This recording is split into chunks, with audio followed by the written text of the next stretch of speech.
கேம்பிரிட்ஜில் PhD செய்தவர்.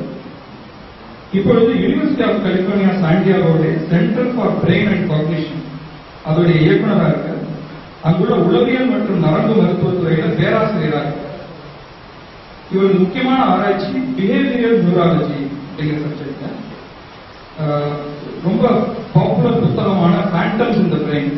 இன்னைக்கு அது டெலிவிஷன்ல 1 to 2 வந்தது அப்படின்னு கேள்விப்பட்டாங்க. தொடர்பான ஒரு டாக்குமெண்ட்ரி. அந்த புத்தகத்தின் மூலமாக அவர் உலகமெங்கும் அறியப்பட்டிருக்கார். இந்திய அரசுடைய பத்மபூஷன் விருது பெற்றிருக்கார். உலக அளவில் ஏகப்பட்ட விருதுகள் பாராட்டுகள் பெற்றிருக்கார். அமெரிக்க இதழான நியூஸ் வீக் அது 21ஆம் நூற்றாண்டு மிக முக்கியமான ஒரு 100 பெயர் அப்படிங்கிறதுல இவருடைய பெயரை ஒன்றாக கொடுத்திருக்கு. இவருக்கு பல ஆர்வங்களோட கர்நாடக இசை மேல இருக்கக்கூடிய மிகப்பெரிய ஆர்வம்.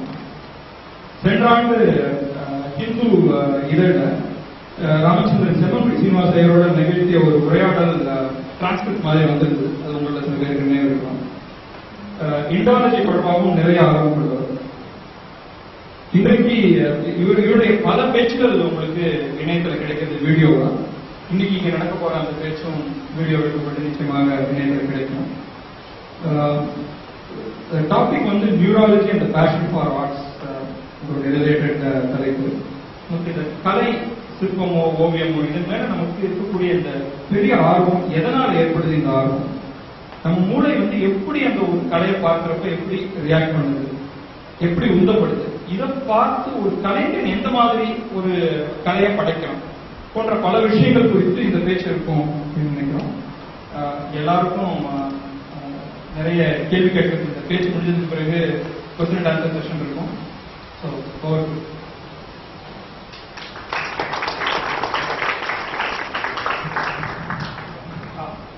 ஒரு அனௌன்ஸ்மெண்ட், எல்லாரும் கொஞ்சம் தயவு செய்து மொபைல் போனை ஸ்விட்ச் ஆஃப் பண்ணிடுங்க கட்டாயமாக, இல்லாட்டி மியூட்ல போட்டுருங்க please.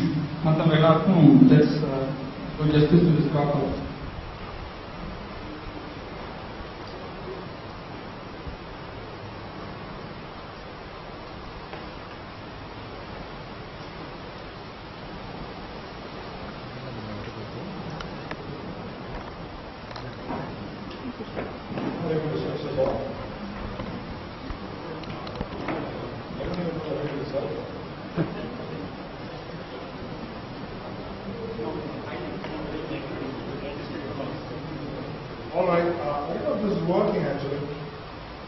No, it's working. It's working.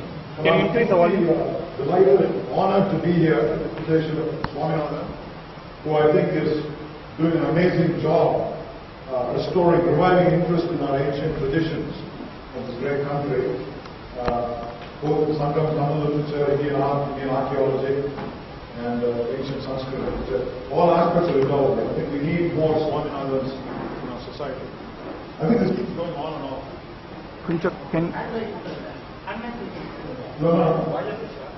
No, if you can connect it a little up.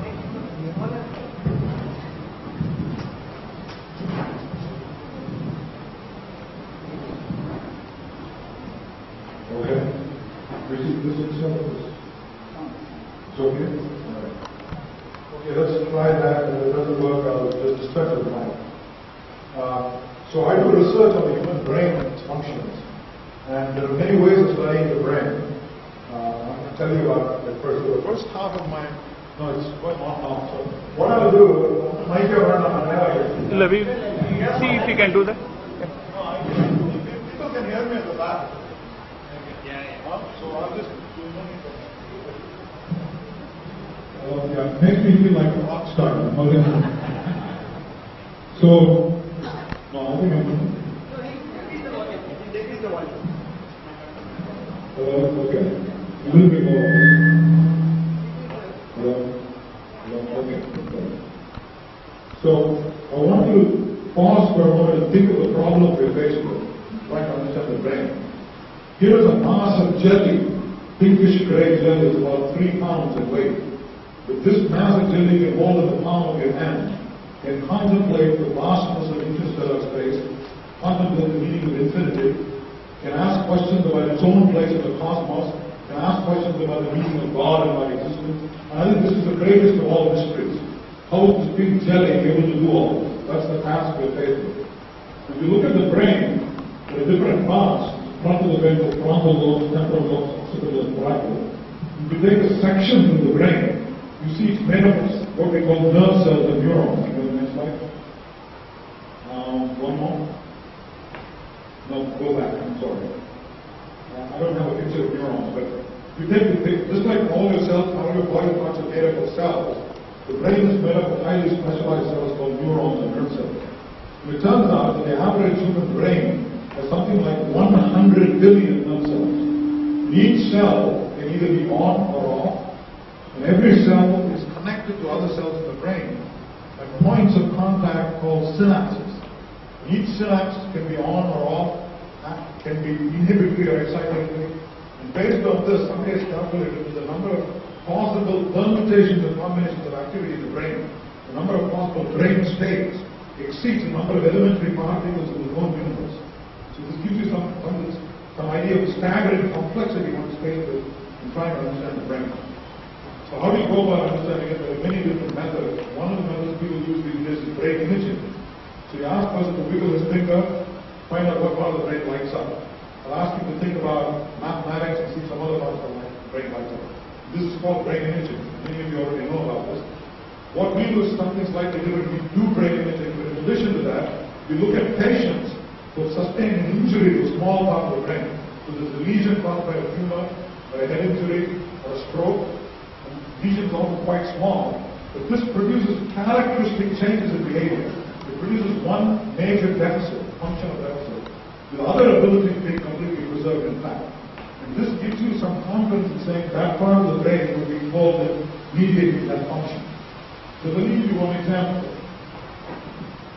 So I go to the brain has the frontal lobes, temporal lobe, occipital lobe, and parietal lobe. You go to the temporal lobe, you look inside the temporal lobe, there's a little structure about the size of my little finger called the fusiform gyrus. And that's damaged. You get a strange neurobehavioral disorder called prosopagnosia. Prosopagnosia means this person cannot recognize faces anymore by looking at people. He's got face blindness. He doesn't have color blindness, he can name colors, he can read a book, he's not blind. His memory is intact, he can read a paragraph within 2 hours asking what was read with, and he'll recite it. And he'll play chess with you, he'll laugh, and he'll jokes, so on and so forth. Everything seems normal. But he cannot recognize his mothers or his fathers or anybody he knows from looking at the face. Now, if his mother starts talking, instantly he recognizes him.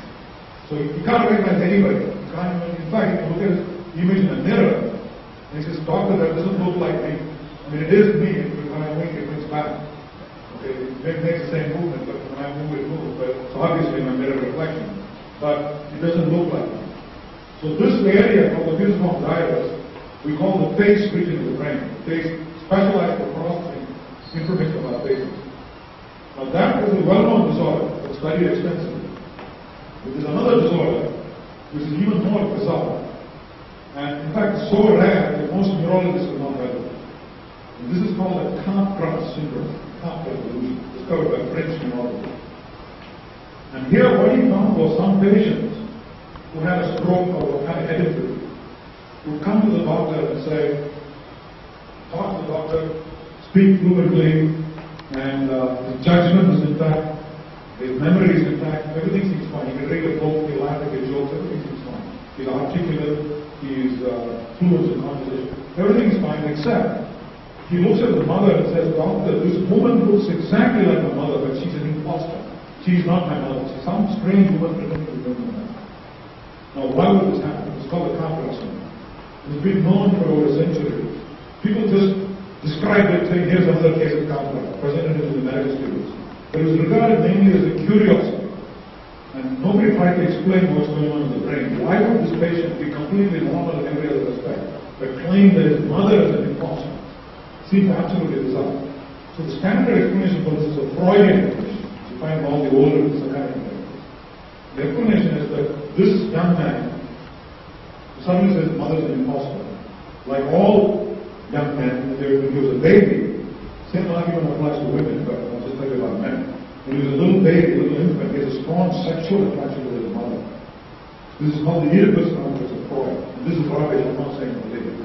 Sort of Freudian view. with sexual attraction to your mother. But as you grow older, this latent sexual attraction gets suppressed by influences of the cortex.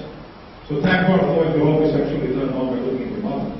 This doesn't happen because fibers of the cortex will inhibit the urges. And then there's a blow to the head, and the cortex is damaged, and suddenly these latent sexual urges come flooding to the surface, and you're attracted to your mother. Sorry, you find yourself being attracted to your mother, and you say, my God, it's my mother. Why am I being sexually aroused? This person was sorry. What am I missing? Am I audible at the back if I speak at this level? Okay. So suddenly he finds himself being sexually turned on by his mother. He says, if this is my mother, why am I being sexually aroused? This must be some other strange woman pretending to be my mother. Now this is a very ingenious explanation. And that's true of all Freudian explanations. But the thing is, it doesn't work, because I've seen, as I said, did I speak about this in this afternoon, National Geographic? Somebody said they'd seen the show. I don't think so. We're talking about the left right. Oh, I see. I didn't talk about Kafka because I didn't want to repeat myself. So what happens is, I've seen a patient with this delusion, Kafka delusion, where the patient has the same delusion not about his mother, but about his pet dog, about his pet poodle. It's a doctor, this dog looks exactly like Pee-Pee, but it's not Pee-Pee, it's some other dog pretending to be Pee-Pee. Now, how do you invoke the Freudian explanation here? It's completely idiotic. You'll have to say it's a latent bestiality in all humans or something rubbish. So we said the Freudian explanation must be wrong, there's something else going on. We went and looked at the brain, and I just need something to point. No, that's not that. Working?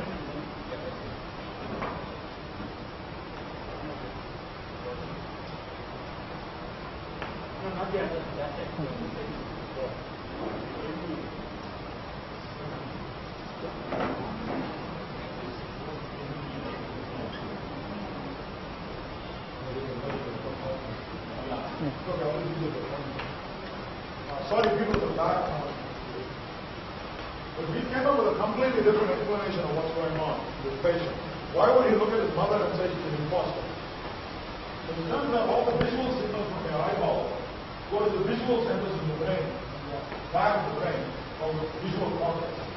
From there, the messages go to the fusiform brain. I just told you about this area of the brain which recognizes faces.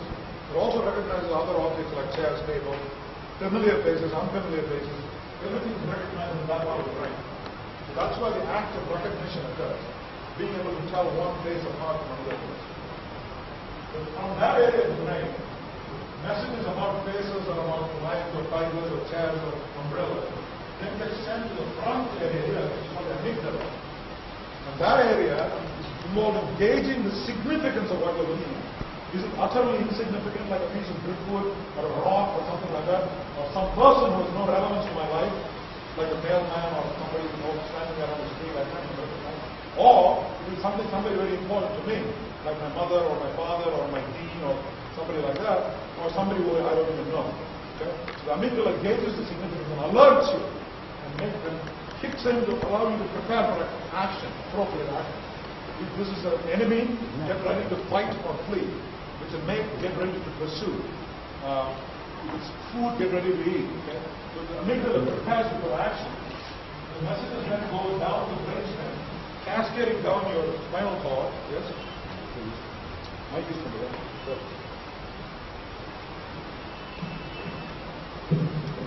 Okay, we'll try again. So what happens is the message goes from the visual area of the brain to the fusiform area of the temporal lobe, where you recognize the object. It's mother, it's father, it's table, it's chair, whatever it is, right? Or it's an unknown person. And then the messages go to the amygdala in front of the brain. That part of the brain detects the emotional salience or significance of what you're looking at. Is this a lion or a tiger up there, a fight or flee or run out of here? Is it my mother? You should watch out. Or be loving or whatever, right? So there's either this warm glow or this terror created in your body or your brain. Or is it somebody I don't know, it's I can ignore, who I can ignore. Okay? All that is done by the amygdala. And if it is something that you have to act towards, with the name of prey or predator, or somebody important to you, the message goes down the spinal cord, activates what we call the autonomic nervous system. It activates your heart, makes your heart pump more blood, raises your blood pressure, raises your heart rate, increases the blood flow to the muscle of the heart, making you ready for action. Okay? So that's called autonomic response. It also makes you sweat. The reason it makes you sweat is anytime you exert yourself, muscular action, you have to dissipate the heat that you produce by sweating. Now this is good for us scientists. What we do is we put 2 electrodes on the skin. We can measure how much you sweat when you are responding to something visually. If it's something visually important, like a lion or a tiger, or your dean or somebody else, or a politician, suddenly your hands start sweating, believe it or not. And similarly, if you see your mother, your hands start sweating, but if you see a table or a chair or a stranger, your hand does not start sweating. So I can measure the sweating to determine how emotionally aroused you are when you're looking at something in the external world. And your skin cannot lie. If you just ask you are you aroused, you can always say no. So that's the advantage of using skin arousal. Okay. Now what I suggested was, in this patient, the eyeball is normal, the fibers going to the visual areas are normal, the visual area called fusiform is involved in recognizing objects and faces is normal. That's why he says this woman looks like my mother. This looks like my father or his state of sex. Nothing wrong with his eyesight or vision. But the wire that goes from the fusiform gyrus to the amygdala, the emotion center of the brain, that wire is cut. So he sees his mother, it looks like his mother, but there is no emotions evoked. There are no, I can keep tapping. There are no emotions evoked in him. So you say, this is my mother, why is it I'm not emotionally aroused? This must be some other strange woman. Now this seems very odd to us, but given this disconnection in his brain, this is the only interpretation that his brain can make of the situation. Here's his mother, somebody looks like his mother, there's no emotion. This must be some imposter who's pretending to be his mother. How do you test this idea? The way we tested it was, you take a normal person, put him in front of a computer screen, show him photographs of chairs and tables, he will not sweat. You measure his galvanic skin response, he will not sweat. You show him umbrellas, he will not sweat. You show him strangers' faces, he will not sweat. But if you show him his mother's face, believe it or not, everybody will start sweating. And you register a big jolt with the galvanic skin response. Now, in this chart, when you showed him chairs and tables, he did not sweat, of course, as expected. But when you showed his mother's face, there's absolutely no sweat response, no galvanic skin response. Supporting the idea that his visual areas are normal, emotional centers are normal, but there's a disconnection between emotion and vision. So you can recognize his mother, but there are no emotions involved. So he rationalizes this, rationalizes. No. Okay, it's working. He rationalizes by saying this woman is an imposter, she's some strange woman. Okay? So, in a simple 10-minute experiment, you can show that your experiment, that your theory is right. This is caused by disconnection. And now there are dozens of experiments done by other laboratories essentially proving the same thing, showing that patients with Capgras syndrome have a disconnection between the amygdala and the fusiform gyrus. Now what's even more interesting is, this is really bizarre. This patient, the mother comes in and he says, who are you? You don't look like me. You look like my mother, but you're a stranger. She walks next door, and after half an hour telephones him. The patient picks up the phone, and he starts talking. He says, Mom, how are you? Where are you? Where are you talking from? It's been a while since I saw you. Right? So there is no delusion.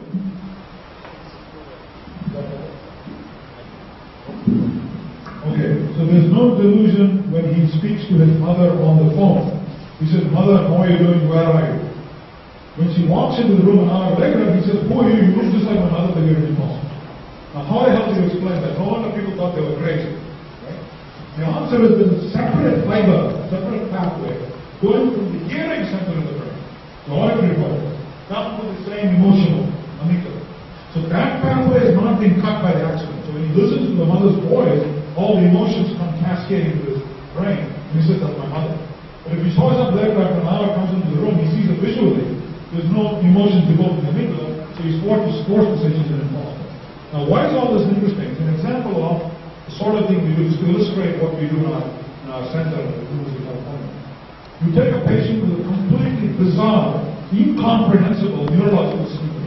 The patient says his mother is an imposter. And on the phone says, hello mother, how are you? Okay? And then you take that and you come up, reject the Freudian view, and come up with a simple explanation in terms of the known neuroanatomy of the brain, and do a 10-minute experiment to show that your theory is correct. I'm talking two agendas. One agenda is to study these patients and explain, actually three agendas. One is explain to the patient and to his relatives, this guy is not crazy, there's a reason why this is going on in his brain, to find out what's happening in his brain. The second more important agenda is to understand, use this to understand the normal brain, functions of the normal brain. That's the real agenda. Third agenda is to treat the patient and help the patient. Now, let me go on to tell you about another syndrome. So this, we just talked about vision and first hypnosia and compression. Now, let me tell you about another condition. Now, another way of studying the brain is not to look at syndromes, but to look at nerve cells in the brain. So you put an electrode into the brain and record the activity of individual nerve cells in the brain, eavesdropping on them, finding out what they're doing. And this way, you try and figure out circuitry in the brain. So we put an electrode in the front of the brain, the frontal lobe. People have discovered nearly 50 years ago that when you record from a cell in the brain, each cell will fire for a different action performed by the person. So one cell will fire if the person moves his hand and grabs a check. Another cell will fire if he goes and pushes something. Another cell will fire if he goes and pulls something. Another cell will fire if he takes it and puts it in his mouth. These are called motor command neurons. So they're somehow incorporated in the cell circuitry of the cell. There exists a command for performing a specific action. Now, mind is not that one cell is doing this part of the circuit, but you can monitor the activity of the circuit by recording from that cell. Is that clear? So these are called motor command cells. Now, it turns out that a certain proportion of them, this was discovered about 5 years ago, about 20% of them, the cell not only fires when the person reaches and grabs something, but when the person watches another person reaching and grabbing object. There's another cell which is firing when the person puts something in his mouth, but also fires when he watches somebody else putting something in his mouth. These are called mirror neurons, because they're mirroring the activity of somebody else. And at first you say, well, what's the big deal? Here's a neuron that fires when somebody reaches and grabs it. The importance of this is, this neuron is putting itself in the other person's shoes, looking at the world from the other person's vantage point. Right? This is crucial for what we call imitation. So I want to imitate what Sundar Sitaram is doing, or what your parent is doing, or emulate your parent. These cells need to be employed because they are involved in adopting that person's point of view, looking at the world from that other person's point of view. Okay? And one of the questions that arises is these mirror neurons are firing when somebody else is reaching. There are also mirror neurons for touch and pain. If you touch me, or you hurt me with a needle, the pain center in my brain will fire, antivesicular, or the touch center in my brain, the cells will fire. This has been known for 50 years. Now they've discovered that some of these cells will fire if I watch you, see that I'm being touched. I'm watching you being touched, my cell of my brain, which fires when I'm being touched, fires when you're being touched. Okay? So these are called mirror neurons for touch. Similarly, if I'm hurting somebody, my pain neurons will start firing. Only a subset. So you can call the, I like to call them empathy neurons. Because they're sort of saying, you know, same things happen to that chap as happens when I'm poking the needle. Therefore, he must be hurt in the same way. So I call them empathy neurons. But this raises a paradox. Even when somebody is poking somebody else, let's see that with a needle, and my cell is firing in my brain, my pain cell, why don't I actually say ouch and withdraw from the pain? Why do I not literally feel the pain? I mean, I feel the pain in the sense of feeling empathy, but I don't actually feel the pain. Right? That's because there are receptors in my skin, pain receptors going and telling my brain, don't worry, you're not actually being hurt. See that I'm being hurt, so empathize by all means. But don't actually feel the pain, otherwise you'll get confused. Right? So this is a mechanism the brain has evolved to allow you to empathize with other people, at the same time preserve your distinction from other human beings. Now, what happens when you remove this input from the skin? You simply inject a local anesthetic. You've done this on people. You take a normal person like me, inject a local anesthetic in my brain to pressure, so my arm is completely under anesthesia. Now, then I watch Princess Vilayanur and anybody here being touched. Guess what happens? I feel touch in my hand. You touch any point in his body, I feel it corresponding. You poke it with a needle, I say, I withdraw my hand. I can't actually withdraw it with my hand. Okay? So I call these cells because they're dissolving the barrier between you and other human beings. So I call them Gandhi neurons. And I don't mean that in any frivolous metaphoricism. I'm saying this cell in your brain literally doesn't know the difference whether you are being pained or I'm being pained. Okay? So in a sense, they're going harking back to the Upanishads of the Vedas saying, Jivatman and Paramatman are the same. In other words, all of us, our mirror neuron systems are hooking us all up together. So we have one, like, worldwide internet, right? And I'm not being frivolous in saying that I make quite this literally true. If I anesthetize the whole body, you can go and poke anybody anywhere, that's like a voodoo doll will start feeling it at this point. Right? So this raises all kinds of clinical possibilities. One of the things we have found, this is all very new work by the way. One of the things we found is, we showed this in a patient who had a phantom limb. They anesthetize already, and some patients have an amputation because it's been a gangrene or automobile injury or head injury or something, resulting in paralysis of the arm or painful arm or completely lost an arm. You get a phantom arm. The arm is not the phantom cell. There's no sensory input. If a patient with a phantom arm looks at anybody in the audience being poked with a needle or pinch or rub, he feels the pinching and rubbing in his phantom arm. Now, why is this important clinically? What this patient told us was he had this excruciating pain in his phantom arm which he could do nothing about. Imagine you have to have a little itch in the back of your body. You can't reach your back. That's so frustrating. Here's a phantom arm that doesn't exist. It's excruciatingly painful. And there's nothing you can do about it. And these people sometimes don't have a choice. Now, what happens is, he said he asked his wife to massage her hand while he watched. So he felt the massage on his phantom. And this relieved the pain instantly. So now people are doing clinical trials to use the ability of the mirror neuron system to actually use it as a therapeutic measure to alleviate pain in a phantom limb. So you have a phantom massage by watching somebody else and experience relief from phantom limb. Okay, so that's about mirror neurons. Now I'm going to switch gears completely, part 2 of my lecture. I mean, I can go on and on about this for 1 or 2 hours, but we don't have time. Part 2 of my lecture is about heart. Okay? But before I get to part 2, let me tell you about something else. And that is, how much time do we have? Because we started so late. When you people need to go to dinner, I don't mind. Just walk out. No, you can go on. Okay. As much as you want. So, I'll talk about what happens when the brain is damaged or when the arm is anesthetized. Another example is a strange condition.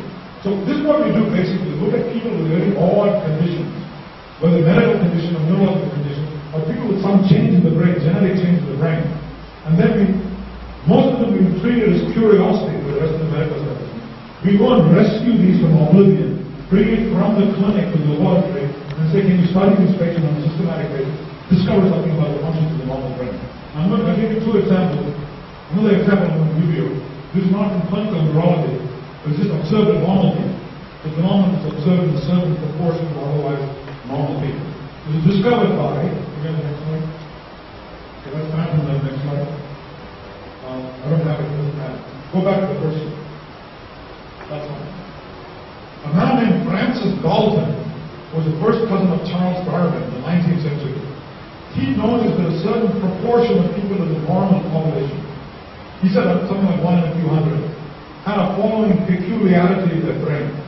That is, every time they see a number, they see a color. So 5 is always red, 6 is always blue, 7 is always green, 8 is indigo, minus pink, and so on. So he called this phenomenon synesthesia, mingling of the senses. Or, every time they hear a tone, like C sharp is blue, F sharp is green, every tone was tinged with a particular color. Now, people didn't know what this is caused by. Most people said these guys are just crazy. This is common in the medical community, and something doesn't make any sense to you, you say the guy is nuts, he's crazy. Most of the time what it means is you're not smart enough to figure it out. Of course he is crazy sometimes, but that's a different matter. 90% of the time, you have to figure out what the patient is trying to tell you something. Here are people who are trying to tell you whenever they see F, number 5, they see yellow, or 6 is correct. Why would this happen? Okay? Maybe they're crazy, but that's not a scientific hypothesis. Let's try and figure out what's going on. Another theory is that these people are on drugs. And sure enough, it's very common in California, so this suggests that there's some truth to this. But that's not an explanation saying they're taking drugs. The real reason we found was, maybe the next slide? Oh, sorry, go back. Problem is I don't have, there's another show for synesthesia, I don't have this one. The real reason it turns out is there's an area in the brain of the temporal lobes, which I already referred to the fusiform guidance, where numbers, visual representation of numbers is in the brain. That's the area involved in recognizing 5 and 6 and 7 and 8 and all that. Right? The visual shape of the number. The area in the brain specialized for processing colors, red, green, blue, yellow, and all those colors, is right next to it, almost touching it in the brain. And we said, what's the likelihood that the most common types of synesthesia is numbers are colored red, 5 is red, 6 is blue, 7 is green, or tones are colored, and these two areas, number and color, are almost touching each other in the brain. Okay? We said what's going on is there's some accidental cross-wiring. In the normal brain, the areas are all very well defined and well delineated with each other. But in these people, maybe there is a crosstalk or cross-wiring between number and color. So this raises an interesting question. Why would there be cross-wiring in these people? Well, that's the mystery before us. So we have to play Sherlock Holmes to find out what's going on. Okay. One of the things Galton himself observed was this phenomenon of synesthesia runs in families. Now, am I speaking too fast?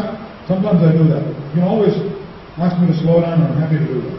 The phenomenon called synesthesia runs in families. Okay, so there is a genetic basis for this phenomenon.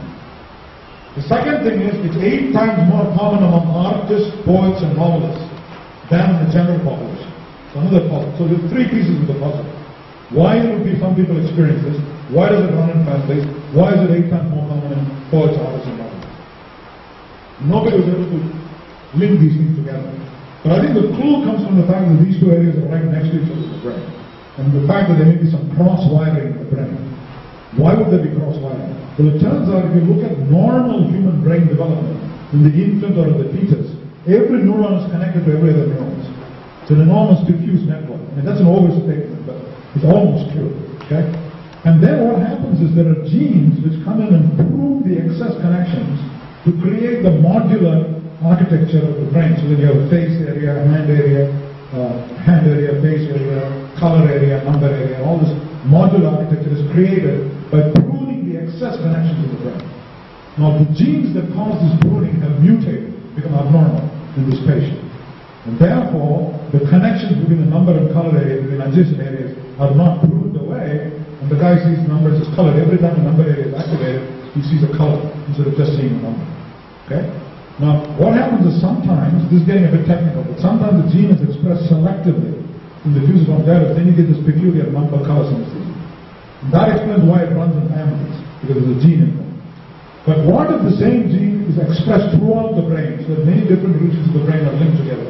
This greater cross-wiring and cross-activation throughout the brain in these people. Then what happens is these people can link seemingly unrelated ideas and concepts, because ideas and concepts are also located in part one brain regions, which these people are able to link, which us lesser mortals are not able to link. And that is the basis of what we call metaphor, right? Where you take 2 seemingly unrelated things and link them together. So for example, if I say, it is the east and Juliet is the sun, and what do you say? What does that mean? You say, well, you know, she's a glowing ball of fire. Obviously you don't say that, but if you have schizophrenia, you say that, you take metaphors literally. But a normal person would say, no, it means she's radiant like the sun. She's warm like the sun. She's nurturing like the sun. She rises in the bed, but the sun rises in the east. You can form whatever associations you can form in your brain. So, that's the basis of what we call metaphor, and some people are especially good at this. Now, so what I'm claiming is, if the same synesthesia gene is expressed diffusely throughout the brain, it creates the ability to link seemingly unrelated things, like Juliet is a young woman, the sun is a glowing ball of fire. But you're able to see the similarity between the two and extract that common denominator of similarity. And that's the basis of metaphorical thinking. That's why we found, unlike what was claimed by Galton and others, synesthesia is found in 1 in 30 people. It's very common. So 1 in 30 people in University of California has synesthesia. We see numbers as color. And it turns out that the reason this gene survives in the population is because it makes some people artistic and poetic and metaphorical. Now when I give these talks, somebody usually asks me from the audience, if the gene is so good, why don't we all have it? We'd all like to be poetic and metaphorical and artistic. Well, there are 2 answers to that. One is evolution each time. Another 100,000 years ago, maybe we'll all be poetic. Second answer is, you don't want everybody to be poetic and metaphorical and artistic. You also need the engineers and software and all that. Okay? Because imagine a neurosurgeon is doing surgery in your brain. You don't want him getting metaphorical and artistic. Right? So you need the hard-nosed, hardcore stuff. You also need the artsy, metaphorical stuff. And this heterogeneity of the gene pool is important. That's why the gene has survived, but it has not spread throughout the population. Okay, now I'm going to switch gears and talk about art. Just as there's metaphor in poetry, there's metaphor in art too. And we'll get to that in a minute. But first of all, let me tell you about art. Next slide. Next slide. That's fine. Okay. Now, until about 8 or 9 years ago, I had absolutely no interest in art, or 10, 15 years ago. Then, I was interested in art only to the extent I would go to a new city in the United States, go to Chicago, or go to New York or something, and I would say, there's some show going on in the gallery, somebody would tell me, my hosts would tell me. And I'd go there to see the show just to prove that I was very cultured, and that sort of thing. I had no real passion for it. I always had passion for music, but not for visual. But then I came to India and spent a sabbatical here for 6 months, trying to see some patients, but there were not that many patients that year. So I'd go back to the temple, Kavalishwara temple every now and then, and I'd look at these sculptures, which the English used to call idols. Right? So I'd look at these sculptures, and I was raised in the Western tradition, think of this as religious iconography or mythology or that sort of thing, not as art. Right? But on that particular occasion, I'd go home and sleep, and these images kept haunting me day and night. The image of Parvati or Shiva or Nataraja or all of these images kept haunting me. And I started wondering, why is it art has this ability to evoke such profound emotions in your brain? Obviously it's going on in your brain. How does that happen? What is the neural basis of artistic experience? Whether you're creating art or enjoying it. And this is a topic philosophers have been interested in for 2 millennia, but scientists have usually shied away from it because art and science, C.P. Snow, the man who led us around the early part of the 20th century, spoke of the 2 cultures. Arts and humanities on the one hand, science on the other hand, and never the twain shall meet. These 2 cultures can never be bridged, was C.P. Snow's challenge. What I'm claiming is the human brain is the bridge between the 2 cultures. I'm going to try and tackle this extraordinarily difficult problem. Is there a science of art? Is there a neural basis, physical basis for artistic experience? Okay? When I started thinking about this, and I started looking at the history of art, of Indian art, and especially Western reactions to Indian art, and probably 50, 70, 80% of you already know this, but this is a talk given to a Western audience, so I'll just go over it very briefly. Next slide. Okay, so when the English first came to India, the Victorian Englishmen, you all know this is Bhavati, Cholabhams, probably 11th or 12th century. The scholar here correct me, but I think it's about 11th century, or maybe 12th. Okay, so it's Cholabhams, and it's supposed to be the very epitome of feminine grace and sexuality and sensuality and poise, and grace, dignity, charm, everything associated with being a woman, right? And the British came and said, my God, it looks hideous. It doesn't even look like a real woman. The hips are too big, and the posture is very artificial, and the breasts are big, and the neck is too small. They're saying that it's not realistic, therefore it's not art. And of course, in making this criticism, they're completely missing the point of art. Everybody here knows. By the way, they said the same thing about, next slide, about the celestial nymph in Khajuraho, say around 12th century from probably Uttar Pradesh. And they looked at it and they said the breasts are too big, the waist is too skinny, and it's all, anatomy isn't right.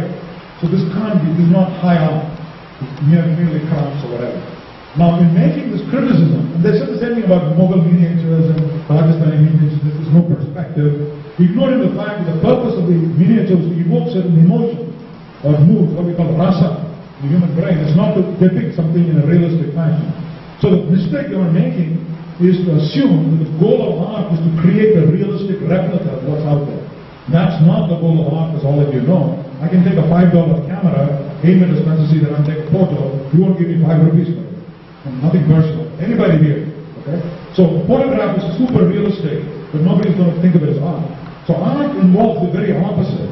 It involves deliberate distortion, hyperbole, exaggeration, changing the image in certain ways to make it even more appealing to the human eye, to the human brain. The question is, how does the artist do this? Right? So the question we're faced with is the following. It's an extraordinarily difficult problem. Are there artistic universals? There's a staggering diversity of artistic styles across the globe. You see Cholabhams, you see Rajasthani miniature paintings, you see Renaissance art, Greek art, you see Impressionism, you see Expressionism, you see Fauvism, you see Dada, which is not even art. When you take a toothbrush, you want to take it and say this is art, right? It happens in art museums back in the West, right? And a lot of Indians collect this stuff and call it art, right? So, there's a staggering diversity of artistic styles, but underlying all this diversity are there some common universal principles that transcend culture and cross across cultural boundaries. And in fact, I'm going to argue, guess that out. And we call this the aesthetic universe or universal laws of art. When we came up, I was sitting at the entrance of Kapaleshwaran temple thinking about this, and I said, let me arbitrarily make a list of these laws, and I came up with a list of 8 or 9 laws. Now it's expanded to about 10 laws. Okay? And you can go find Google and find something. It's not what I usually do, but what I usually do is neurology, but this is something I just did for fun. But now it's taken on a life of its own. There are a lot of people interested in it. Okay. Now, the Englishman who claimed that this is not realistic is completely missing the point of art. And the great irony is, next slide. Okay, that's another example of a beautiful. You can see the serenity and beauty of that sculpture, which is unparalleled. That one is in, I think, in France, in Paris. Next slide. Okay, now, the same Westerners who are saying the Chola bronzes are not realistic, they're ugly, they don't resemble any real person. Picasso comes along in the early 20th century, and what did they say? Look at this woman, right? She's got a hunchback, 2 eyes on one side of the face, completely distorted. And they said, my God, what a great genius. He's liberated us from the tyranny of realism and shown us art is not about realism. Well, guess what that Chola bronze artist was doing? He knew this 1,000 years earlier, right? And if you want realism, so I gave this lecture at the Getty. Can I have the next slide? Now, even greater irony. You go to the same Englishman who's criticizing the Chola bronze, saying the hips are too big, the breasts are too big, the waist is too narrow. You go look at his wife. Okay? What they were doing was putting these corsets, right? And in fact, I have seen skeletons of these women at the Hunterian Museum of the Royal College of Surgeons in London. They removed the ribs here to attenuate, make the waist ultra slim. Doing the same thing that the Chola bronze is saying they said was ugly, but doing it to their wife, making the abdomen ultra slim. Okay? So I was giving this lecture in the Getty, which is a very famous art museum in Los Angeles. And there was this Englishman sitting in the audience, and he raised his hand and said, "Oh, Dr. Ramachandran, all this is fine, but you see, when Picasso was making his distortions, he was doing it consciously. How do you know the Chola artist was doing it consciously?" And I said, "My dear chap, the Chola artist knows perfectly well what a real woman looks like. In fact, let's go back 2,000 years. Let's go to the next slide. Forget about Chola, go back to the Indus Valley. Go back 3,000 years, right? And here's a torso, terracotta torso of a male. But you can see how wonderfully realistic it is. In fact, you see this little paunch here, the stomach. That's what real guys look like. You know, not these Greek gods with, you know, 6-packs and things like that. This is what Chola, the Indus Valley artists knew about this. But by the time they came to the Gupta period and down to Chola, they said, forget about realism, that's not what art is about. Art is about, you go from rasa in your brain, you go from, by changing, distorting, altering the image in certain way, whether it's sculpture or painting. Now, you cannot take the image and randomly distort it and call it art, although many contemporary artists do that. So there's a whole other aspect of art, which is about marketing and hype and all that. I can't go into it. But you're talking about genuine art. You can't randomly distort it, you have to do it in a systematic way. So that raises the question, what do you mean by doing it systematically? That raises the question of the laws of art. Can we go back 2 slides? Or go to the next slide. Even abstract art we have, about 12, 13 century is tantric art, no, I think about 14 or 15. Next slide. That just shows you, rasa, amorous ecstasy, shringara. You can see how, when you first look at it, an Englishman looking at it wouldn't understand this. What he's doing is, you can see the divinity in his eyes. It's not just merely amorous. There's some sort of thing divine that the artist has removed the pupils to give it this otherworldly appearance. And he's looking, gazing at her, and as though anticipating a long-awaited kiss. He's holding her chin, almost drawing it towards her, right? And then, look at what she's doing though. She's holding tight to his hand, saying, well, not quite, not yet. So he's building up this palpable erotic tension, even as you watch this image. And he's doing all these very subtle things which are not immediately obvious when you look at the sculpture. And there's so much elegance to that. Now you don't come and say, you know, fingers are too twisted and it doesn't look right and all that. That's completely missing the point of that sculpture. Okay. Next slide. Now, art is possible partly because people have a misconception about vision. See, before I talk about art, I have to say a few words about vision. People think vision involves, supposing I ask anybody, the other day I was flying to San Diego from San Francisco, and there was this priest sitting next to me. And he said, what do you do for a living? And I said, I study the brain and how the brain processes information when I'm studying vision. And he said, what's there to study? I said, well, what do you mean? What do you think happens when you look at something? When you look at something, an image of the is in your retina, and then the image gets sent to the brain, and then it goes to the visual center of the brain, and then that's how you see it. Now that's rubbish because, next slide. Go back. Because you see, if you just have a screen in the brain, and I'm looking at Kansasidaram, and I send an image to the screen on the brain and display it in the brain, then who's going to see that image in the brain? You need another little person looking at that image. And that's not going to solve the problem. Then you need another little person and that person. So this goes on ad infinitum, right? You're not going to solve the problem. So what you think of when you're studying perception is, you're looking at a symbolic description of the external world in your brain. It's not replicating this Siddharam in my brain, it's creating a symbolic description. So whatever you're looking at, whatever you're experiencing, you're looking at a face, you're experiencing a memory, a thought, or looking at a table or a chair, there's a particular symbolic pattern of activity of nerve cells in your brain that's more or less synonymous with your perception of that object or table. Okay? And what we're trying to do as neuroscientists, neurologists, is trying to crack the code used by the brain in representing objects and events in the external world. So in a sense, it's like cracking the crypt of cracking an alien script. It's like deciphering an alien script. But we're doing that with the code used by the brain, by doing experiments. So to give you an example, the vision is not just passive reaction to sensory input, but it involves active judgment, active participation by the observer. Here's an example. Most of you, including probably Mr. Sridharan here, what do you see? You see a young lady there, right? How many of you see the young lady there? Raise your hand. What if I told you there's also an old lady there? How many of you see that? Only 2 or 3. Okay? Now you see the young lady's neck is actually the old lady's chin. The young lady's necklace is the old lady's mouth. More importantly, the young lady's graceful cheek and chin becomes the old lady's big hideous nose. Is that clear now? Can everybody see both? Raise your hand. Okay. Now the point I'm making is that the image is not changing, it's constant. But your perception changes completely from seeing the old lady to the young lady. And I'm not doing anything to the image. This means even the simplest act of perception involves judgment, involves forming an opinion on the state of affairs in the world. It's not just sending something to the brain and registering it in the brain. Okay? So that means the artist can come in and play with the image and change the way your brain handles the information. That's why art works. If it's just simply a matter of transmitting an image, displaying it on the screen, you couldn't create art. Okay? So now let's go on to the laws of art. Next slide. Now, as I said, I came up with a number of laws, but given our time limits, I'm going to only tell you about peak shift, I'm going to tell you about problem solving, I'm going to tell you about metaphor. There's 3 of the laws. There are actually 10 laws. And these laws are universal to all cultures. They're not specific to Indian art. But I'm going to just illustrate the example from Indian art. Let's take the peak shift principle. What do I mean by that? Next slide. This comes from research on animals, and it may seem a bit long-winded, but bear with me, right? If you take a rat and show the rat a square and a rectangle, and you teach it to only go towards the rectangle, towards the square. Whenever it goes to the rectangle, you give it a piece of cheese. So whenever it sees the rectangle, it goes towards the rectangle. It ignores the square. But now what you find is after the rat has learned this, you give it a long, skinny rectangle. It actually prefers this to the original rectangle. Now you say, that's kind of stupid. Why doesn't it prefer some new rectangle which is actually longer to the original rectangle that you've trained it?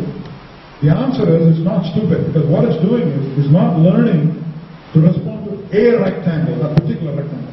It's learning to respond to the concept of rectangularity. So the more rectangular, the better. Greater the aspect ratio, it says, my God, what a rectangle. Okay, so the rat gets mesmerized and goes towards this. Now you say, what's this got to do with art? Well, let's take caricature. How do you make a caricature of Karunanidhi or Jayalalitha? I want everybody hearing. Okay, what you do is you take a picture of, let's take Clinton instead. You take a picture of Clinton. How do you make a cartoon or caricature of Clinton? What you do is you take the normal male face, average male face, you average it using a computer, and you subtract it from Clinton's face, and whatever the differences you amplify. And then you get somebody who has the rasa of Clinton. Okay, you actually exaggerated all the features that make Clinton's face unique and different from other male faces. Right? Now what's this got to do with solar bronzes? Let's go to the next slide. Well, what you're doing, the bronze artist or great artist is doing the same thing. He's trying to find out what's characteristic about a woman, what is feminine, what makes it different from a male, and then exaggerating those features.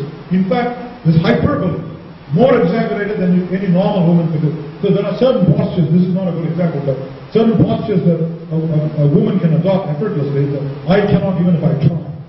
Okay, this is what gives you that this exaggerated triple flexion or double flexion. And because of the pelvic anatomy and the anatomy of the spine, this posture a male cannot adopt, the angle between the femoral shaft and the neck. I can't do it even if I try. But a woman can do it effortlessly. The artist is gone, subtracting the male figure from the female figure, and then amplify them. And not merely features like breasts and hips, but also the grace and the poise and holding that oath. All of that is exaggerated. There's a conceptual exaggeration instead of not just the things like breasts and hips. Okay? Next slide. Now that again shows you a celestial nymph from Khajuraho dancing. And again, no normal woman could dance like that. This twist of the torso is almost too exaggerated and the waist is too narrow. If you look at that, it's dynamic. That image is unbelievably dynamic. The energy and the dance and motion is captured beautifully by the artist, not to mention a slightly whimsical expression she's doing. And all of this is conveyed brilliantly by the artist. Next slide. This is the Metropolitan Museum in New York. Okay, now that's, you said, okay, that's all fine about caricature and bronzes and exaggerated feminine features. What about abstract art? What about Rodin? What about tantric art, where you get just abstract shapes and your brain is mesmerized? How do you explain that? Well, that's more difficult, but I want you to go back to animal behavior, to neuroecology. Timbergen, the Nobel laureate of Oxford, did an experiment. When the seagull, adult seagull, chick hatches from the egg, it looks at the adult seagull. The adult seagull has a beak, a yellow beak with a red spot. And the chick, as soon as it hatches, it pecks at that red spot, begging for food. The mother then regurgitates half digested food into the chick's mouth. The chick swallows it and it's happy. The interesting question Timbergen asked is, how does the chick recognize the adult seagull? So he said, it's just born, just a few minutes, it starts pecking at that red spot. He said, maybe you don't need a seagull. So he plucked the beak away from the seagull, presumably after it was dead, okay? And he plucked the beak, and then he waved it in front of the chick. And the chick started begging from the beak, thinking that the beak was the mother. So as far as the chick is concerned, this beak is synonymous with the mother. And you say, well, that's stupid. Why does it think this old man waving his beak is his mother? It's not stupid at all because it's been wired into the brain to save computational labor. Because the brain is essentially saying, for millions of years of evolutionary wisdom, the only time I'm going to see this long thing with a red spot is when there's a mother attached to it. So forget about processing all that, take the shortcut, and as soon as I see the long thing with a red spot, I start begging for food. Okay? So it's a shortcut, a heuristic for saving all that computational labor. You don't have to worry about the rest of it. Now the next thing Timbergen found was even more amazing. He found you can take a long thin stick with a red spot, you don't need a beak, the chick will still peck that red spot on the beak.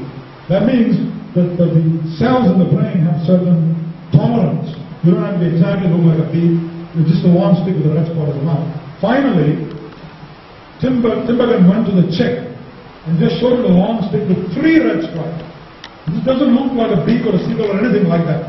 The chicks go crazy, and all the chicks come running to it, get mesmerized, even ignoring the real mother seagull. It's as though they're fetishizing that long, thin stick with the red stripes. Why does it happen? We don't know, but it's as though there's something in the brain's wiring, the visual pathways. It's got its own alphabet, its own language, which we don't completely understand. So this long, Timbergen stumbled on a long thing with 3 stripes, which hyperactivates. It's more effective in activating those beak detecting neurons than an actual real beak. Okay? So we call it a hyper beak or a super beak. It stumbled on accidentally. So the point is that it doesn't even look like a real beak, but it actually activates the visual cells in the brain more powerfully than a realistic looking beak. Now what's the relevance of this to art? Well, this brings me to my punchline. If the seagulls had an art gallery, They would hang this long stick with the red stripes on the wall. They'd worship it, pay millions of dollars and buy it, but not understand why it doesn't look like anything. And this is what all of you guys are doing while buying contemporary art. So you're behaving like a seagull chick's brain. Exactly like that. So that's my explanation of abstract. Next slide. Okay, closer. Oh wait, okay, sorry. Is that? I have to keep it exactly the same place. Okay, no problem. So, did you understand the bit I said about abstract art and how these stick with the three red stripes is hyperactivating these cells, and so more powerfully activating the gull's beak detecting cells. So the gull says, "My God, what a sexy beak!" It gets crazy. Just like I'm claiming that the same thing is going on when you appreciate certain abstract works of art like this. It doesn't look like anything. It's Rodin, but there's something very compelling about it, and most people say that. Okay, next slide. Newly born seagull was colorblind. Who was he? Seagull, newly born chick. Yes. Is colorblind. I didn't know that. Maybe it is. I don't think so, but we can talk about it later. Next slide. Okay, another principle in art is called minimalism. Okay, I'll explain this. I've told you so far about exaggeration and hyperbole. Distortion, exaggeration, like all of that. Movement, and Tribanga and all that. But here's a counterexample. Both Picasso and some great artists like even Abhinav Gupta have said sometimes talked about understatement in art. The art of understatement. Sometimes less is more in art. Now, how do you, it's contradicting what I said earlier. I'm talking about hyperbole, then I'm talking about understatement. So why would sometimes a little doodle or an outline sketch of a horse or a nude or a bull or anything, I don't know how many of you have seen nudes by Picasso. You normally think of these distorted women, but sometimes you did elegant, very simple doodles, and they're extremely evocative. Why is a simple sketch of a nude much more powerfully evocative and artistic than a Playboy pinup? Right? Even though there's more color, more shading and everything else, it's not artistic. So this is called the principle of isolation. And the reason it happens is, next slide. No, go back to the previous one. The reason it happens is, your brain, even though it has 100 billion nerve cells, has a limited attentional capacity. You can only pay attention to one thing at a time. Right? Therefore, what happens is, what the artist is doing very cleverly is, where is the important information in that woman? It's in her outline, not in her color and her hair. And all of that is irrelevant. It's cluttering up the image. So let me remove all that and give the person only the outline or form with the appropriate exaggeration or hyperbole. But if you isolate the information that's important, you reduce the computational load on the brain. So the brain then can attend to the critical features of the image. What a trained artist has to do, take a long time to learn how to accept the critical features and emphasize those. Now, how do you know this is true? Evidence comes from neurology. Next slide. Here are three pictures. This picture is by a normal 8-year-old child of a man on a horse. You can see it looks absolutely hideous. Pardon me for saying that. Now, this picture here, you see here the horse, was done by a 6-year-old retarded autistic child who couldn't even talk. Now that horse has the rasa of a horse. It has energy, it has movement, it's dynamic, it's galloping, it's coming out from the canvas. Whereas this horse, believe it or not, is by Leonardo da Vinci, the great Renaissance artist. And if I didn't tell you that, many people said this is actually better than this. There are too many lines on it. Now, how is it possible that a 6-year-old retarded autistic child can produce a drawing of a horse which is much more evocative and powerful than produced by a great Renaissance artist, Leonardo da Vinci? You resolve the paradox when you realize that in the autistic child's brain, many of the other modules for writing and other aspects of the mind are not functioning well, they're actually attenuated. But the one module for art in this particular patient, which is in the right parietal, is somehow preserved. So all his attention can be spontaneously allocated to this one preserved module, which actually becomes bigger in this patient. This is speculative, we haven't actually tested it. And therefore, this chap has a rasa module in his brain, and makes it much more sensitive to, has a better sense of artistic proportion and ratio than a normal person. Hence the paradox that she can produce a much more beautiful horse than an autistic child, no other than a normal child. No other way to explain it. Next slide. The showing it, completely. So for example, a lot of the old Khajuraho sculptures here's the Manjana sculpture, where the man is removing this girl's jeans, peeling it off. And of course they're involved in sort of amorous embrace. But notice something interesting going on. She's holding on to it tight, not letting him peel it off. He's trying to peel it off. This again reveals and yet doesn't reveal, and that is important in vision. And can we see the next slide? No, sorry, it's another example. Another slide. Next slide. Okay, I'm sorry, I left that slide alone. There's a puzzle-solving aspect of vision, which is very important. It turns out, just as you enjoy solving crossword puzzles or jigsaw puzzles, and every time a piece clicks, your brain says, aha, it clicked. You can do the same tantalizing, produce the same tantalizing effect in works of art or sculpture. And that the brain finds pleasing because it must have an incentive to look at the image more closely, and that's what you're doing with these tricks. The last thing I want to tell you about is metaphor. We think of metaphor as being primarily used in literature. Juliet is the sun. There's also a device used in art. Next slide. Next slide. I think we can skip that. Next slide. Next slide, sorry. Running out of time. I mean, here's an example of Lakshmi Narayana or is it Shiva and Parvati? I'm going to go with Lakshmi Narayana. Shiva Parvati. I think yeah, that's Shiva Parvati. Right. So you can see the celestial couple. And just look at it and you say, look, the breasts are big and it looks abnormal like this. This is nonsense. You look at what the artist is trying to convey there. There's a sense of harmony between male and female. Her arm is draped around his neck gracefully. He's looking at the cosmos, and she's sort of half looking at him, looking at the cosmos, and also inspecting the cosmos. And it's also, the artist is saying, this is true of all creation, that in spite of its apparent duality, in fact, there's only one universal truth.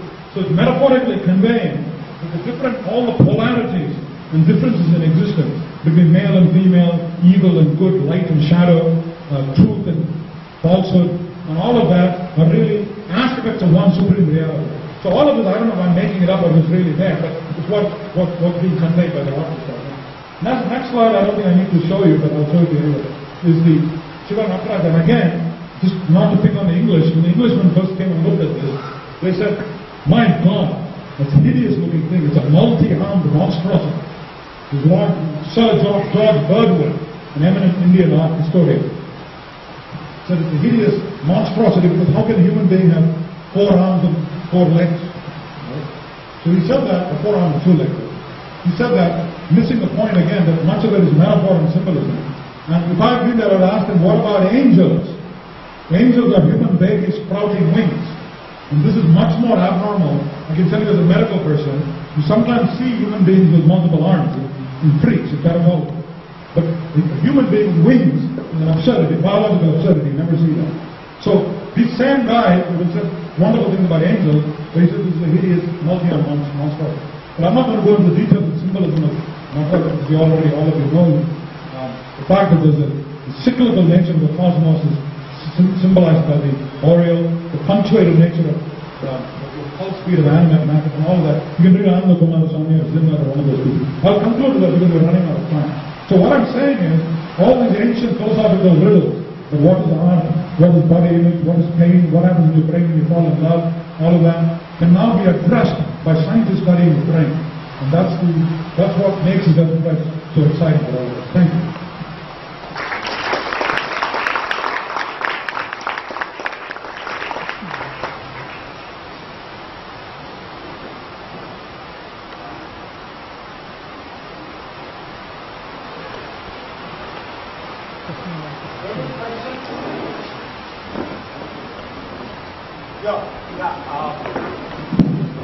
I have this question. When you talked about synesthesia, is there a reverse synesthesia? That is, if I see an image, I have a sound to it. Because I've seen my friends, and they have this, I don't know, an image with sharp corners has sharp ending sounds like he. That's our illusion, we show that paper. You know my slides, I didn't have time to go. Okay. We all have synesthesia to some extent. Okay. To some extent. Now you're asking about reverse. Can you see tones produce color, can color produce tone? You see that very rarely, but sometimes you do see it. Yeah.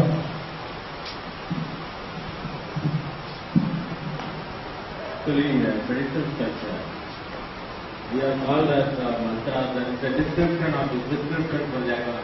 Okay. So, but traditionally we call it as a Jnana Slava. So, according to our Indian tradition, when the artist closes his eye, he goes for the inner, then only we get the imagination of the vision of the When he closes his eyes. eye. So then, because Indian art is when the artist closes his eye, he go inner to his soul, then only the art is coming out.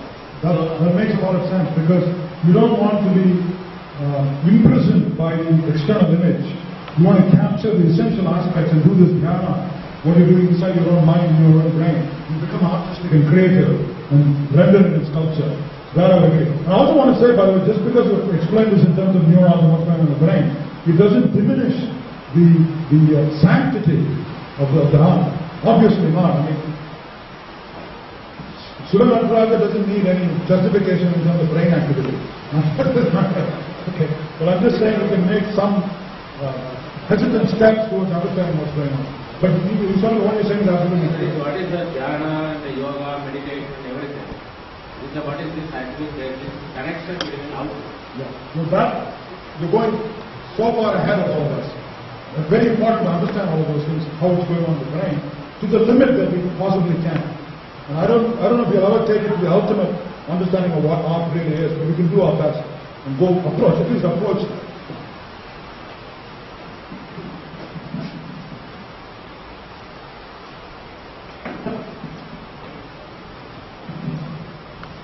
When scientists see scientific laws, essentially they are looking at a mathematical abstraction of what nature is. Yes.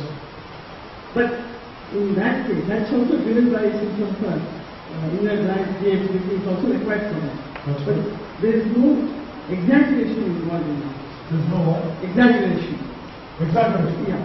So you're saying in scientific creativity. Yeah. See, for instance, artistic creativity, you said, Yeah. you remove the male from the female and exaggerate the female. Right?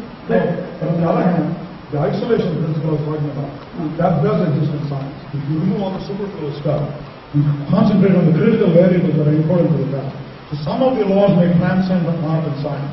Cut across it. Whether hyperbole is part of art, I don't know, certainly when you're lecturing it's part of art, I mean part of science. But when discovering scientific laws, you look for simplicity rather than exaggeration. I agree with you. Then also regarding that, But one thing I would say is, the other thing is metaphor in art, again resembles metaphor in science. We're linking seemingly unrelated ideas. It's critical for science. So some of the laws may be similar, but there may be laws that are unique to art. and as far as the Seagull experiment was concerned, suppose one of the young chicks that is born mother plant, would it respond in the same way? Well, when you put a different colored dog there, it doesn't respond. So you think it's not colorblind, probably. Okay. So it is green for red. It's red, yeah.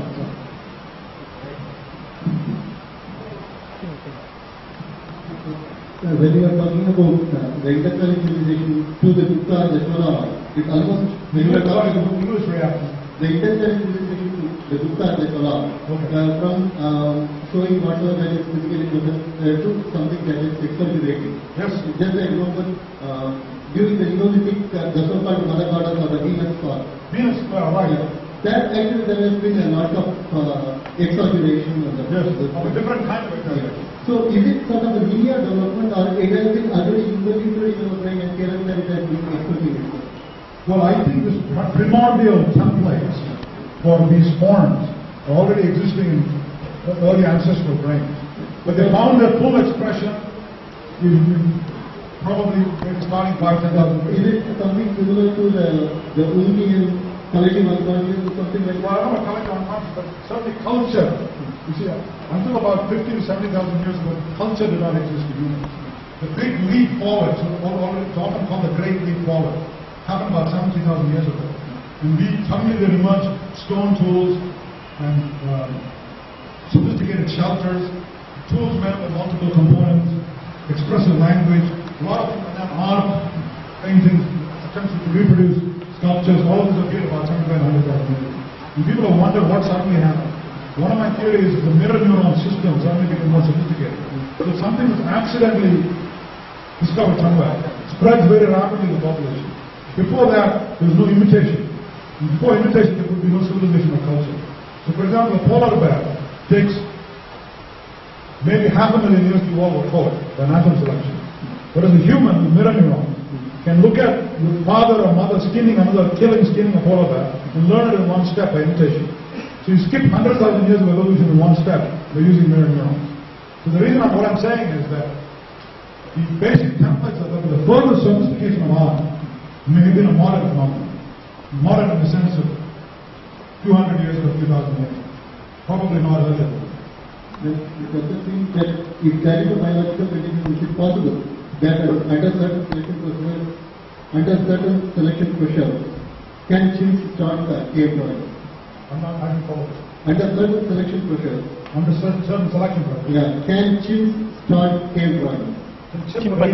Well, there's always a question, because chimps are very close to us evolutionarily. But you could say, given enough time, another 100, 200, 300,000 years, how many years, will their evolved ability become artistic and start talking? It depends on given the selection pressure, yes, of course they can. But it's very unlikely to happen. Now, whether you do it through selective breeding like you do with dogs and make them have special abilities. Already we have become agents like that because we are teaching some sort of language, sign language, like that.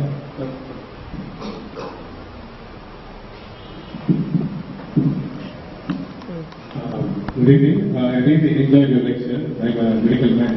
Oh, I see. And I learned a lot of things about the fusiform, gyrus, and temporal area. And the thing is, though I'm a physician, I believe in the role of mind in curing diseases. I'm also involved with yoga and yoga therapy, among everybody. And in Patanjali Yoga, they say, yoga is chitta vritta nirodha. That means yoga modifies the restraints of the brain.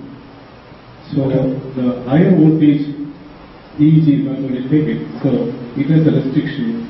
That's what they say in the Patanjali Yoga. So maybe I'm taking away from this subject.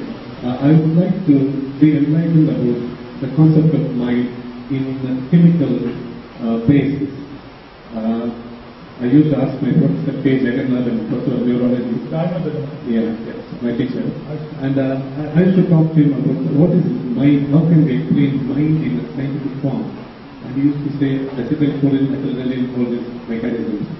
So, and what I got really interested in the early part of your speech, you said about Gandhi. And I hope I got it right. Because Gandhi mentioned in his book, whenever somebody does a crime, he used to feel that he has committed crime. A very well-developed mirror neuron system. Exactly. What we call hyper-empathy. Okay. Maybe, this is a hunch. Okay. And he also mentioned about Jivatma and Paramatma. Yeah. Probably the same kind of feeling also. Once you recognize the spirit in everybody, then you become more compassionate.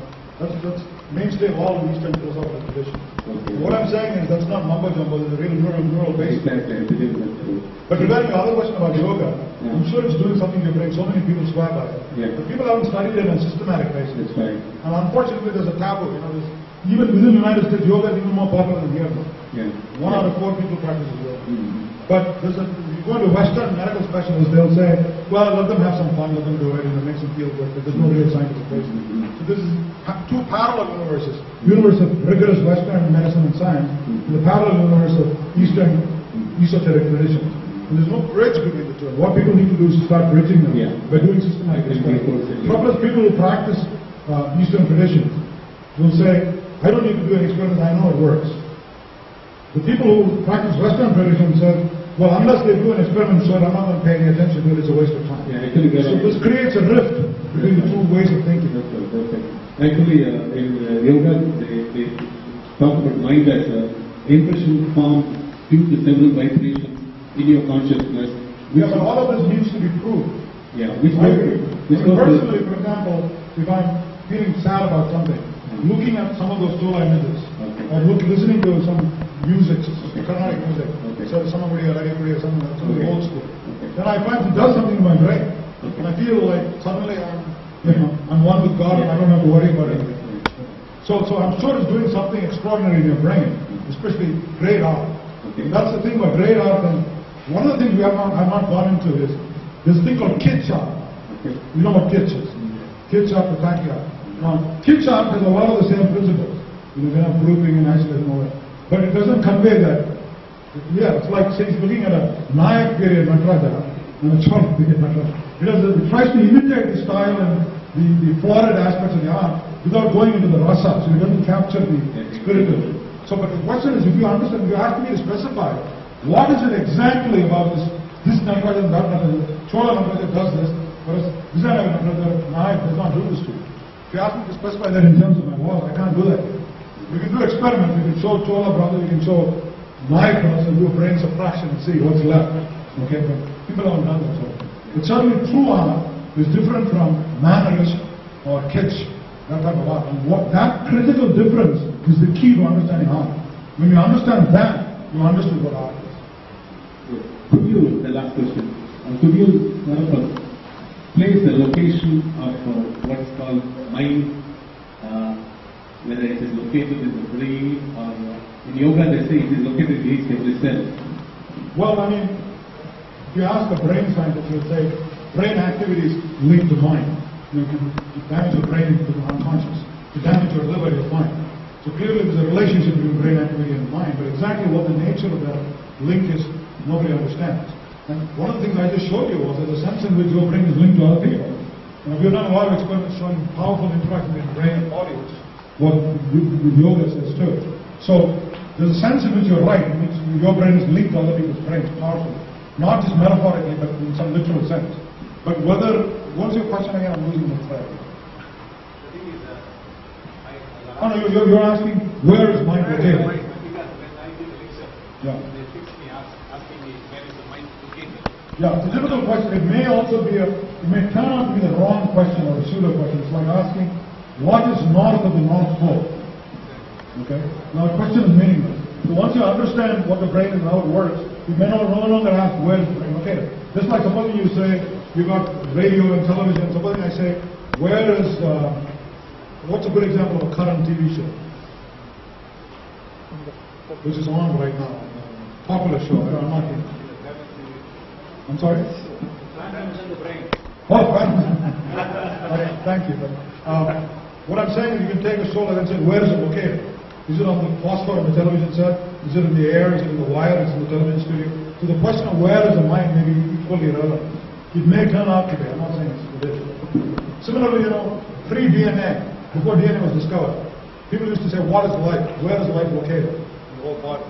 Once you understood DNA, that question becomes superfluous. You don't say, where is life? The question where becomes replaced with, how does it work? So you may no longer ask, where is mind? You may ask, what is mind? How is it related to brain activity? Yes, please.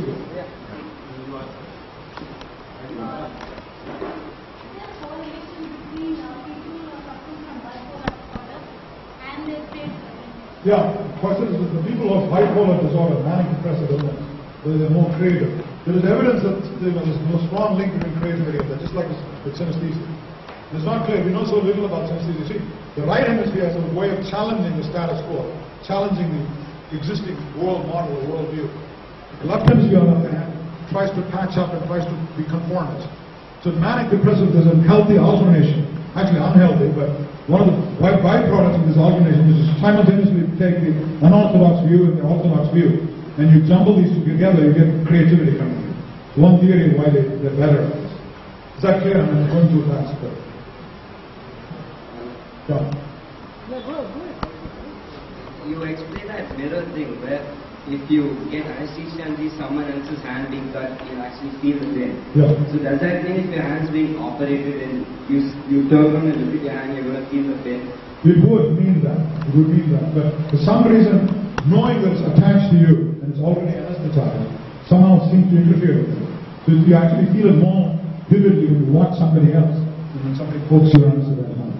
Because you say, my God, how is this possible, touching that person? If you touch here and you feel that maybe the anesthetic isn't working or maybe I'm not fully anesthetized, so when it happens, you ignore it.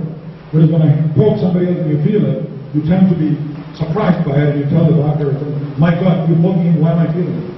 So that's the answer. It's a very good question.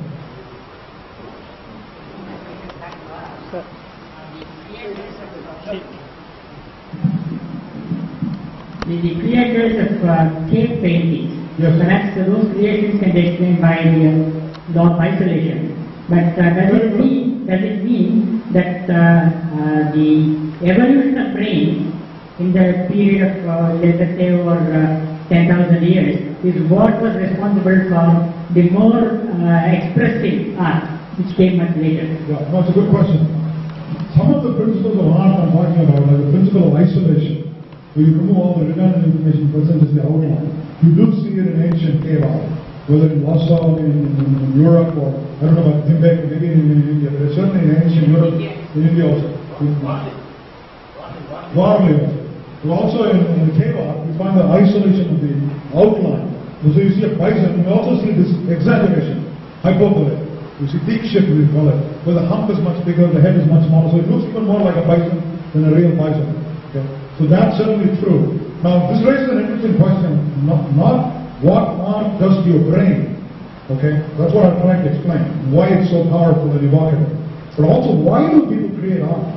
One reason is you want to sell it, that's a different matter. But why do people create art? This is trying to create art too. And I think that may have evolved for a completely different reason. Because now, if I want to convey how to hunt a bison to a child, I can explain it, and the child can evoke images in its brain, and try unusual combinations of images, and rehearse a bison hunt in its head, by imagining a bison hunt, right? But maybe at some stage in evolution, they couldn't do this.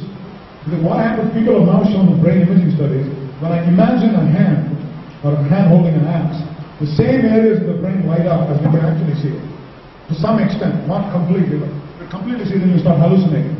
But to some extent, the same areas are activated as when you actually see your hand, when you imagine, close your eyes and imagine it. Okay? Now, during the time, now that's very useful because you can do a virtual reality in your brain and construct imaginary scenarios so you can plan for the future. Now, maybe in early, maybe 50, 100,000 years ago, people couldn't do that. That ability had not evolved to engage in sophisticated imagery. So if you want to teach a child to hunt, or you want to rehearse a forthcoming hunt, you may actually have to have a prop, an actual image of a bison, in order to trigger your imagination. So that may have been why pictorial representation emerged originally in evolution. Then, of course, all the other principles I'm talking about kicked in, and then you have, now it's used for all sorts of other things. Yeah. Two questions. Is it fair to assume that what is applicable in vision is applicable to all other senses, to the audio, touch? To some extent, things like peak shift isolation might be applicable. But remember, vision, you're dealing with light, and music, you're dealing with sound that's varying in one-dimensional rather than two dimensions, which is vision, or even three dimensions, which is vision. So it has to have its own rules of vision, which you're not going to find in other types of art. But there may be some general principles which are true of all types of art. The second question is, the way I interpret what you said was whether it's hyperbole or isolation or minimalism or grouping, attention to that seems to capture the essence of it. So Yes. Is there something like attention center in your brain, and is that varying over time? Yeah, there are attentional networks, and I think what isolation principle, for example, is tapping into those attentional networks, commanding all your attention on what the critical features are. So attention is very much a part of drawing your attention to the important part of the image and things like that. Another principle I didn't tell you about is contrast. So again, I didn't have time. You know, often when you're framing a painting or something, you use a contrasting color. Similarly, it's not just contrast color and contrast in shape, also contrasting textures. Many of those sculptures of celestial nymphs, you'll find it's completely naked and smooth skin. You'll find very baroque and elaborate jewelry dangling on the neck. And that's to contrast and exaggerate the smoothness and suppleness of the skin. They deliberately put very ornate jewelry on the woman. Okay, so there are many principles which I didn't go into, I didn't have time to go into. There's no one area in the brain that people have identified. There are mechanisms of the brainstem that go and influence the entire brain, allowing you to direct attention to specific regions of the space or specific objects or specific features like color, for example.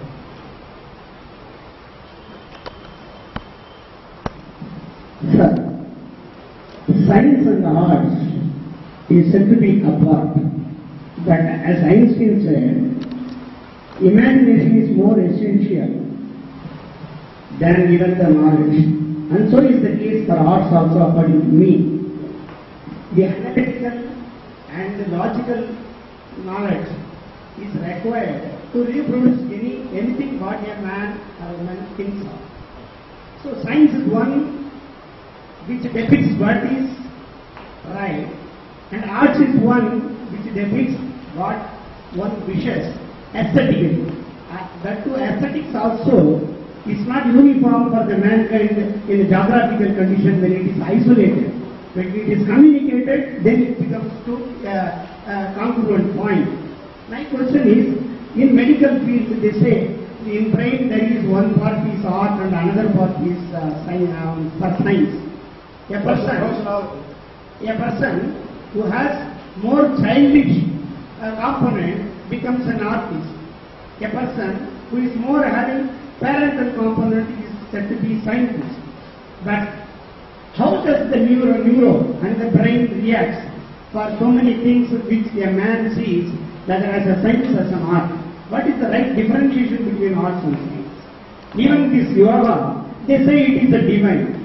But it is wrong. It is truly a scientific thing and it is twisted as divine. So what do you feel as a neurological response for the arts and science in terms of its creation and expression and reproduction? Well, I already partially dealt with the problem of yoga, but you're asking too many questions in one question. And I think some of them are good questions, but we can talk about it for 2 hours, so I'm going to not address them. All of them are good questions. So, yeah. I have only 2 questions, but I'm not too sure whether it comes within the scope of... So one thing I'll say is that people are, in relation to this business about different parts of the brain, what I was telling you about autistic children, suddenly there is this efflorescence of artistic talent. So one of the things they've done is they've taken a normal person, researchers in Australia, normal person, and zapped out big parts of the brain using transcranial magnetic stimulation, which silences many of the normal parts of the brain, leaving aside a small region of the right parietal, which is involved in artistic talent. These people who had no artistic talent at all suddenly start drawing and producing pretty pictures. So things like that can be, made, but it's still very early days to talk about. When we are talking about the artist romance, what kind of a relationship the brain has with the prodigy? Is it something different? The prodigy, say, yeah, I mean, it's related to autistic saman. Remember I said this autistic child, Nadia. So is the brain of a prodigy, that's as what we understand here, is it in any way different from the brain of a, say, me? No, that's what I was trying to answer.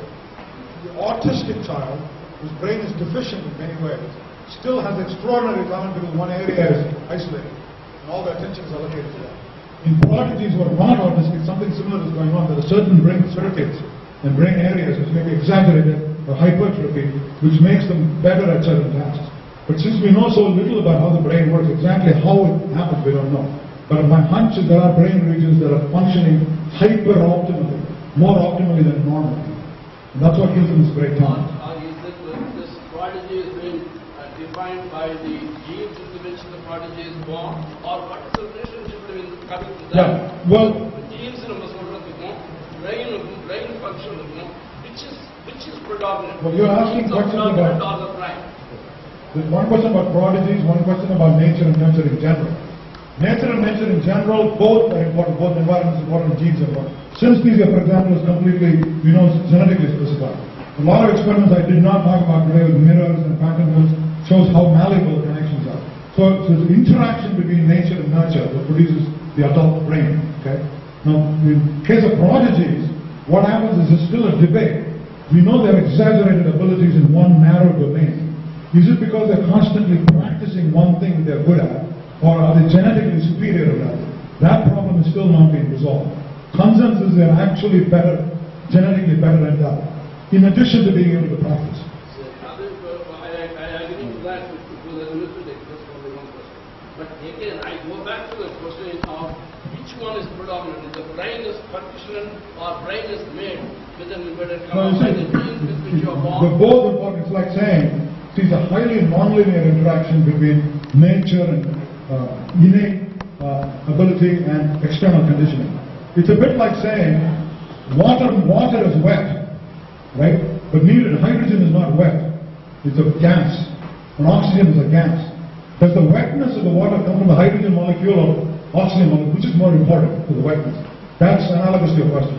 saying which is important more for the brain, is it nature or nurture? They're interacting in some complicated way to produce a water molecule which is wet. And there's no wetness, there is no hidden wetness in a hydrogen molecule or oxygen molecule. When they combine, you get this property of wetness. The same thing goes with human nature. You need that interaction. You talked about mirror neurons and empathizing with other people going through certain experiences. How long has it been since this understanding dawned on us? And has there been any application of it in trying to influence the behavior of other people? An extreme example might be in torture by the US Defense Department or something like that. Well, let me answer that. First of all, it was discovered by a chap named Rizzolatti in Italy about 10 years ago. But we were the first to show it in humans. He discovered it in monkeys. And we pointed out its significance for things like imitation and emulation, and why it's very important for understanding evolution, human culture, and all that. The other thing we showed clinically is it's deficient in autism. In autism, one of the problems is it's actually not a rare disorder. People used to think it's a very rare disorder, but it's not. What happens? The child lacks empathy. The child may be intelligent in other respects, but lacks empathy and lacks the ability to see the world from another person's point of view, inability to imitate complicated actions, inability to engage in play. Playfulness requires temporarily to imitate somebody else, right? I'm this action hero, I'm Superman, or whatever. And autistic children can't do that. We claim that's because of a reduction in mirror neuron activity. We've shown experimentally that that's the case. So there are clinical applications. In terms of non-clinical applications, people are saying maybe dancing, choreography, and all of that may be involving mirror neurons. There's a lot of hype surrounding it, but nothing has come out yet. One question about cultivating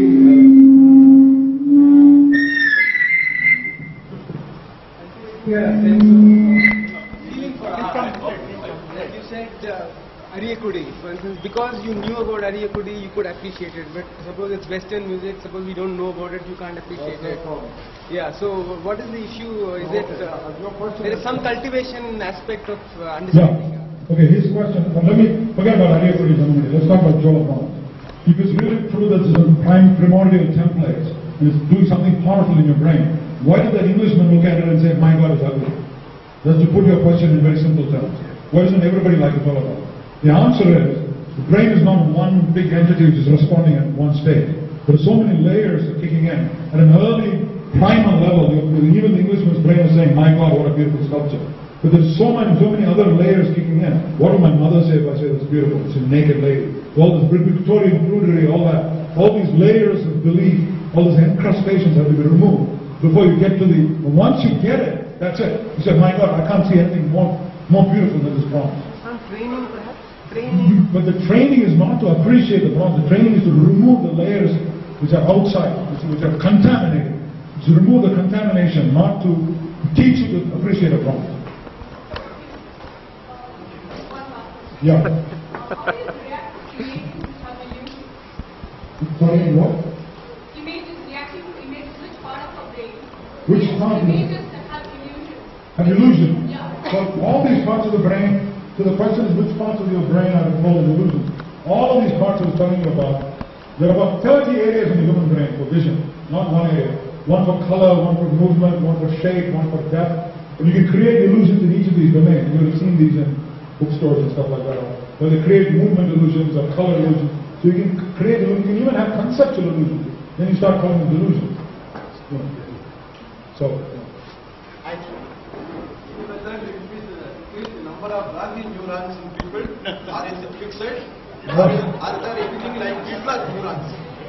what Hitler neurons? No, I think sociopaths probably have a deficient mirror neuron system. One of the main defects in sociopaths is they're very intelligent, they're very charismatic even, but they're completely lacking in empathy, incapable of empathy. You and I were talking about this earlier in the car. They're totally lacking in empathy, and they're not able to put themselves in another person's shoes. Unless you do that, you can't experience their sad, their grief, their sorrow, their suffering. And sociopaths have that problem, so I predict that they have a deficient mirror neuron system. Now, can you train it more? Well, as children, it depends on, they imitate, they're great emulators and imitators. So you use the mirror neuron system itself to train the mirror neuron system. So you make children have more empathy by you being kind and demonstrating, not just by telling them. And perhaps through great music and art, you can do it. I don't know exactly how, but I think it gives you a greater sense of empathy. Exactly what's going on in the brain, we don't know.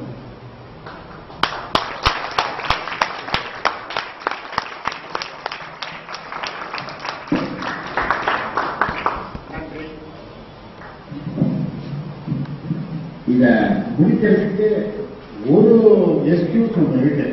இப்பதான் மழை கொஞ்சம் விட்ட மாதிரி இருக்கு. அதெல்லாம் this மழை can continue.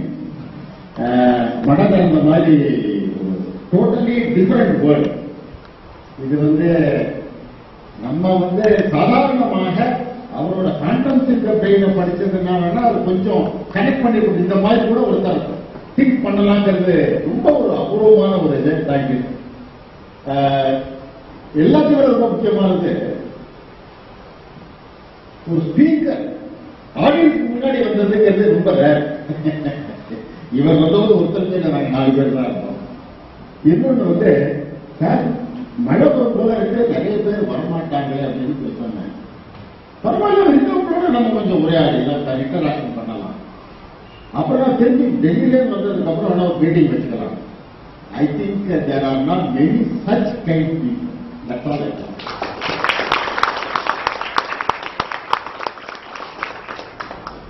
இன்னொரு விஷயம் என்னோட பொறுத்தளவில் ஒரு சின்ன இது பண்ணிருந்தேன்.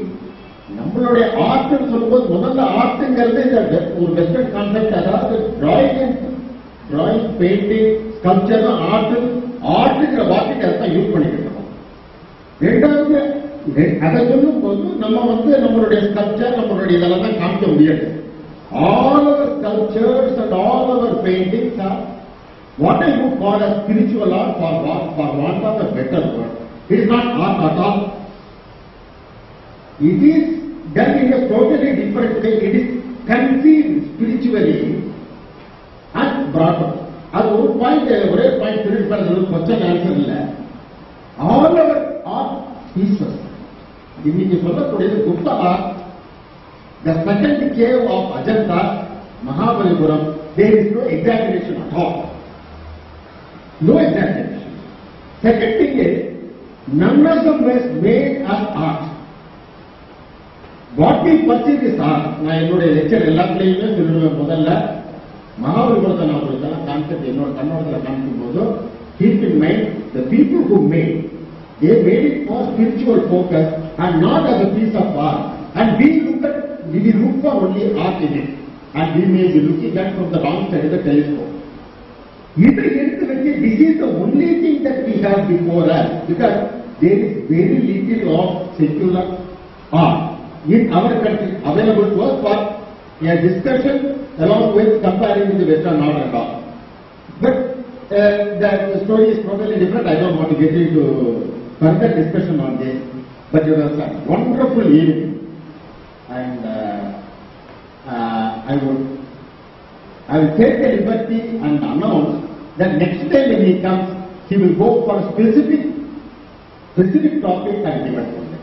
Thank you very much. Very kind of you.